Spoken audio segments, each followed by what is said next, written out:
Hello बच्चों, let's see the question. So the question says, if the energy content in third trophic level is 10 to power 3 units, then what will be the energy content at first trophic level? So बेटा बात करेंगे हम लोग एक trophic levels के बारे में. Suppose कि बेटा हमने बोला प्रोड्यूसर्स.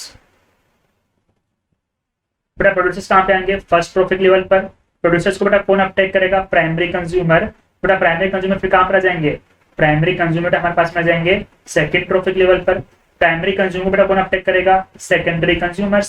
बेटा सेकेंडरी कंज्यूमर कहां पर आ जाएंगे? थर्ड ट्रॉफिक लेवल पर आ जाएंगे. बेटा हम लोग जानते हैं कि जब एक ट्रॉफिक लेवल से दूसरे ट्रॉफिक लेवल पर मूव करते हैं तो ओनली एंड ओनली 10% एनर्जी का फ्लो हो पाता है. मतलब प्रोड्यूसर से प्राइमरी कंज्यूमर में जाएगा ओनली 10% एनर्जी.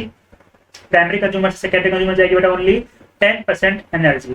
बेटा आपको दिया क्या गया है कि थर्ड ट्रॉफिक लेवल पर 10⁻³ यूनिट एनर्जी प्रेजेंट होगी.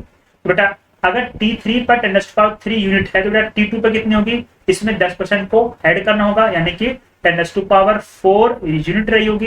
बेटा तभी तो यहाँ पर 10⁻³ होगी. क्यों? क्योंकि इसका 10% यहाँ पे क्या होगा? ट्रांसफर होगा. फिर देखिए T2 पर बेटा 10⁻⁴ यूनिट है तो T1 पर कितनी रही होगी? 10⁻⁵ यूनिट रही होगी. बेटा क्यों? क्योंकि हम लोग जानते हैं कि इसमें अगर ना पड़ेगा 10% को ऐड करना पड़ेगा.